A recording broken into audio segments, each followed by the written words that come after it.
Well,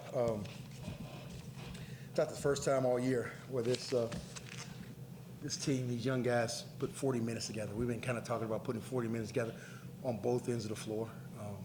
Having where we have multiple players all play well instead of one guy not play well. But as I keep talking about, this is just part of the process. You know, when you got a young team, you know, you got to go through learning curves. And so, you know, we're doing that early in the season, and this is just part of the process. We're not going to worry about what the destination is going to be, but we keep getting better, stay together.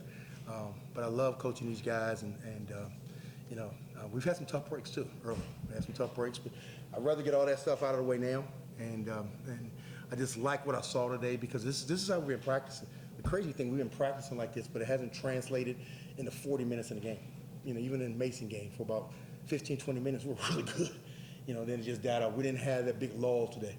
Matter of fact, when we did, I called a timeout. I usually never call a timeout in that situation, but I think we went 5 straight possessions without scoring and wanted to kind of settle down because kind of got the deer in headlights look again. So we kind of got settled down in the timeout. There was a possession in the first half where there were 5 passes in about 3 seconds where all 5 guys touched the ball and ended up with Rowan throwing to Caleb for a wide open 3. Is that kind of what this team can do? Yeah, we've been talking a lot about that. You know, we have a, you know, what do you call it, 0.5, right? Yeah, 0.5. We got 0.5, so you get the ball in your hands in 0.5 seconds. And so I have watched more tape with this team than I have in 35 years of coaching because there's so much learning and teaching that we need to get done. Because I've never, as I said before, you guys know, we never had this situation with so many new guys, but everything we tell them, it translates. And so what you were talking about is something we've been talking about really for about a week and a half now. We call it 0.5, and just getting the ball out your hands a little bit quicker. There's a ton of turnovers there. I think one stretch of the second half there were about 5 in 2 minutes, and I think you got run out baskets on almost all of them. How much does that help when you're playing? Well, this is probably a good time I can apologize to my team, my guys. Yesterday I lost my mind a little bit about steals, and that's part of our defense. And so I said some things yesterday in practice that we could not repeat in any same place. These guys know I was really upset about it.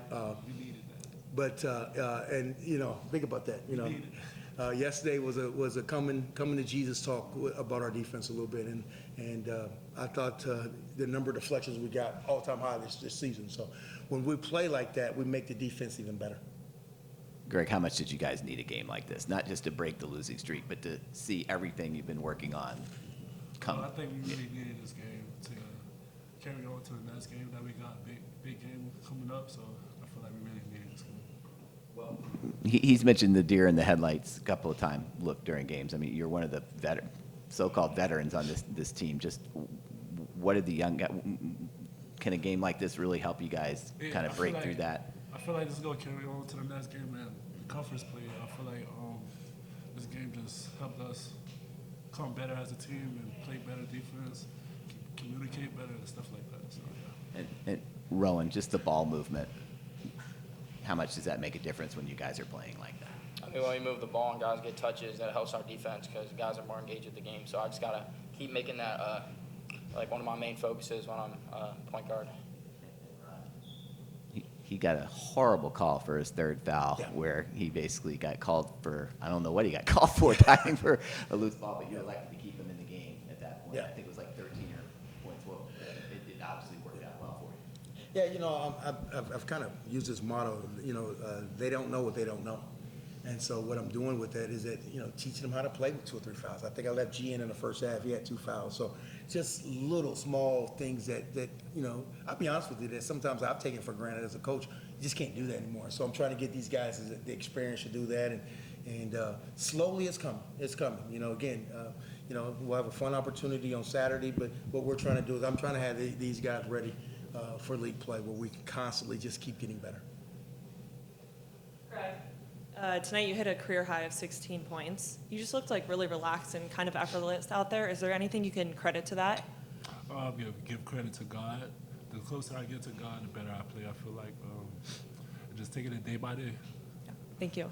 And then Rowan, this is your 7th game in double figures, and you led tonight with 6 assists. Is there anything that you guys have been doing in practice that you can kind of contribute to initiating a successful offense? I'd say just making a prime focus to get everyone involved Yeah, and then just playing harder on defense because like I'm the point guard, so I set the example. So if my defense is upbeat and intense, then the rest of the team's going to be. You guys are good? Thank you. Appreciate you.